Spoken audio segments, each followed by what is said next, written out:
Hello nursing students.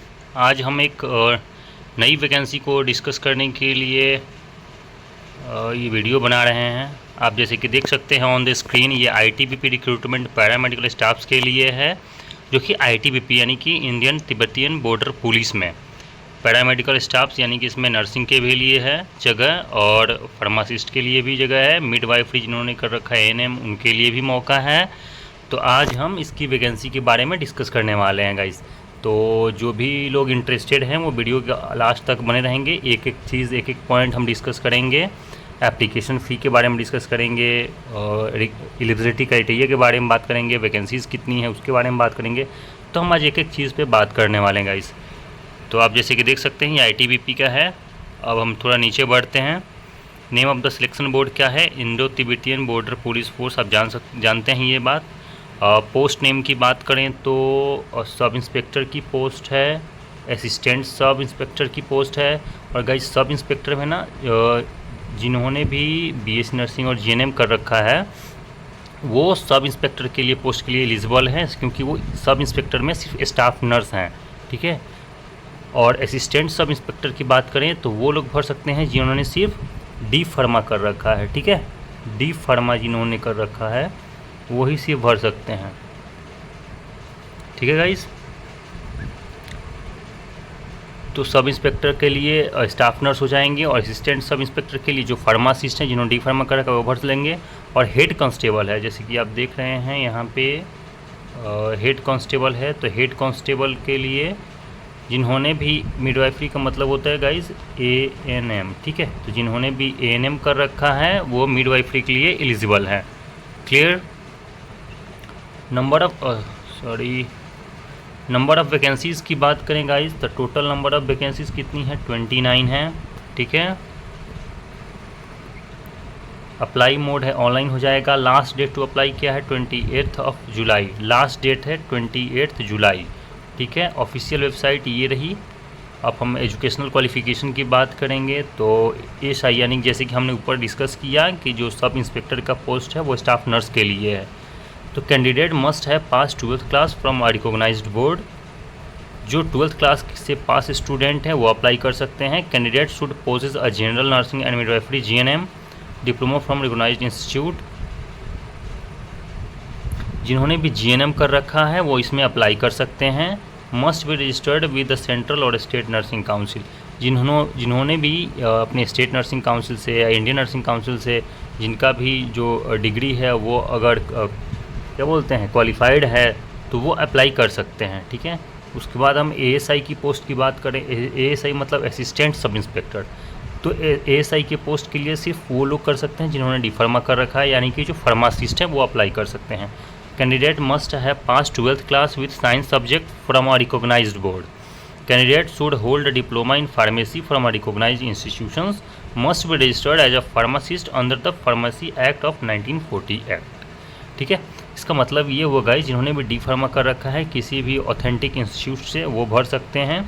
और registered as a pharmacist जिन्होंने भी अपनी एज ए फार्मासिस्ट रजिस्ट्रेशन करा रखा है अंडर द एक्ट ऑफ 1948 वो एलिजिबल हैं एएसआई पोस्ट के लिए, ठीक है।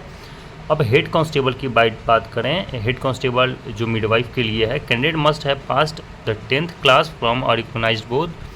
Candidate should possess an auxiliary nurse midwifery ANM. जैसे कि मैंने बताया गाइस, देख लीजिए यहाँ पे दिया हुआ है एएनएम, यानी कि जिन्होंने भी एएनएम कर रखा है वो एलिजिबल हैं इस पोस्ट के लिए, हेड कांस्टेबल के लिए। This position is only open to female candidates. लेकिन जो ये एएनएम है ये सिर्फ फीमेल के लिए ही है। इसका मतलब ये हुआ कि जो हेड कांस्टेबल का पोस्ट है आईटीबीपी में वो सिर्फ महिलाओं के लिए है। Must be registered with the central और स्टेट नर्सिंग काउंसिल। वो जिस भी इंस्टीट्यूट से पास हुई हों वो सेंट्रल या फिर उनके स्टेट काउंसिल से रजिस्टर्ड होना चाहिए। एज लिमिट की बात करें तो सब इंस्पेक्टर की जो एज लिमिट है जो स्टाफ नर्स के लिए है वो 21 to 30 ईयर्स है। एएसआई की बात करें जो फार्मासिस्ट के लिए है वो 20 to 30 ईयर्स है। हेड कांस्टेबल मिडवाइफरी की बात करें तो 18 से 25 ईयर्स है। और एज लिमिट 28 जुलाई 2024 तक मान्य होगा। Age relaxation as per rules, जो भी इनके रूल्स हैं उसके हिसाब से जो भी हैंडीकैप्ड स्टूडेंट्स हैं या फिर जो शेड्यूल कास्ट शेड्यूल ट्राइब्स में आते हैं उनके लिए अलग छूट दी गई है, तो नोटिफिकेशन पढ़ सकते हैं। ठीक है, नोटिफिकेशन भी हम डिस्कस करेंगे थोड़ी देर में। सिलेक्शन प्रोसेस की बात करें, the selection process from ITBP paramedical staff recruitment 2024 includes physical efficiency test PET test होगा, physical standard test PST test होगा, रिटन एग्जामिनेशंस होंगे आपके, डॉक्यूमेंट वेरिफिकेशन होगा, मेडिकल एग्जामिनेशन होगा, उसके बाद आपकी मेरिट लिस्ट बनेगी। क्लियर है। एप्लीकेशन डेट की बात करें तो एप्लीकेशन डेट है 29 जून 2024, यानी कि 29 जून से ये एप्लीकेशन भरना शुरू हो जाएगा। जो लोग भी इंटरेस्टेड हैं वो जाके एप्लीकेशन फॉर्म फिल कर सकते हैं 29 जून से। ऑनलाइन एप्लीकेशन लास्ट डेट है 28 जुलाई 2024। रजिस्ट्रेशन फ़ी की बात करें तो जनरल OBC और EWS सब इंस्पेक्टर पोस्ट के लिए 200 रुपया है, जनरल OBC EWS ASI और हेड कांस्टेबल पोस्ट के लिए 100 रुपया है। ठीक है, और पेमेंट मोड ऑनलाइन ही होगा। ठीक है, candidates who belong to SC ST ESM category and female candidates are not required to pay any application fee to submit the online application form. जो भी SC हैं, ST हैं या फिर ESM कैटेगरी के स्टूडेंट हैं या फिर फीमेल कैंडिडेट हैं, उनको कोई भी एप्लीकेशन फ़ी नहीं लगेगी। ठीक है, उनके लिए फ्री ऑफ कॉस्ट।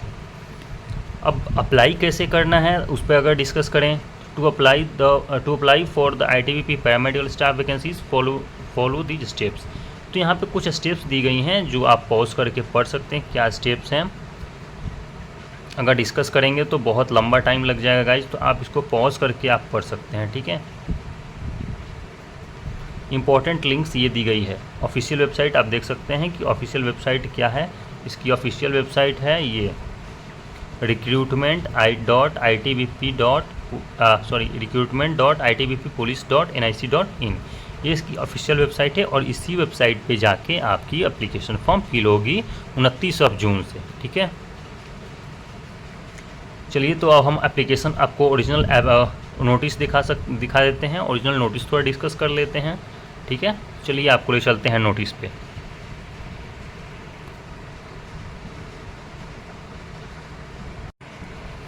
गाइस, जैसे कि आप देख सकते हैं आपके स्क्रीन पे ये ओरिजिनल नोटिस है जो ITBP ने रिलीज़ की है। ठीक है, Indo Tibetan border police force देख सकते हैं, असिस्टेंट सब इंस्पेक्टर की पोस्ट है जो कि फार्मासिस्ट के लिए है, और recruitment to the post sub inspector जो स्टाफ नर्स के लिए है, हेड कांस्टेबल मिडवाइफरी 2024। ठीक है, तो ये सारी चीज़ें हमने डिस्कस कर लिया है। अब हम यहाँ पे पे स्केल की बात कर लेते हैं थोड़ा सा। आप देख सकते हैं ITBP पुलिस फोर्स इन पे scale level 6 in the pay matrix आया 35,400 से 12,400 के लिए है। ठीक है, आप यहाँ पे देख लीजिए, ये जो एरिया है यहाँ पे सारे पे स्केल्स दिए गए हैं कि किसको कितना किस लेवल पे पे स्केल है। तो ये सारे डिटेल्स आप इस नोटिस में पढ़ सकते हैं वीडियो को पॉज करके।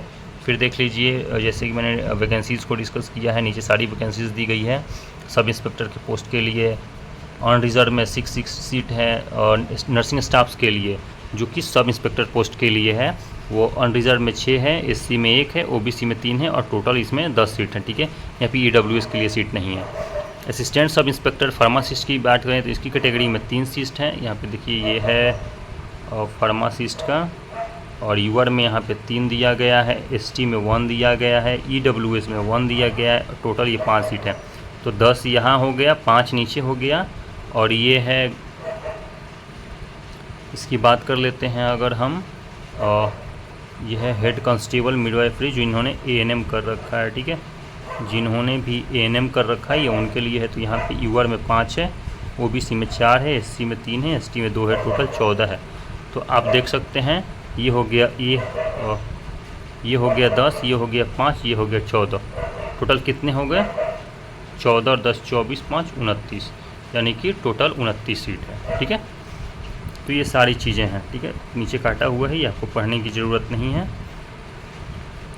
यदि आपको ये नोटिस चाहिए तो मैं आपको भेज दूंगा, आप कमेंट बॉक्स में कमेंट कर लीजिएगा, मैं आपको सेंड कर दूंगा। ठीक है, एज लिमिट की अगर बात कर लें, यही तो ऐसी सारी चीज़ें हमने डिस्कस कर ली है। बस आपको ये नोटिस दिखाना था कि ओरिजिनल नोटिस है, कोई फेक न्यूज़ नहीं है और ना ही मैं कोई फेक वीडियोज़ बना रहा हूँ।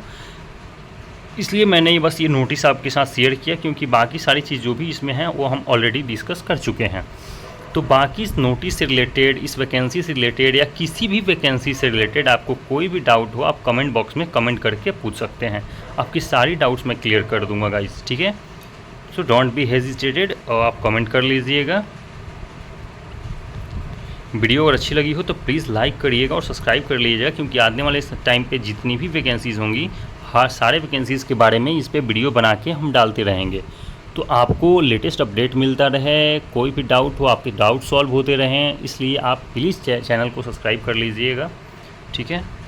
तो इस वीडियो में इतना ही। मैं बार बार बोल रहा हूँ, किन्हीं को कोई भी डाउट हो तो प्लीज़ कमेंट कर लीजिएगा, मैं वो सॉल्व कर दूँगा। Thank you.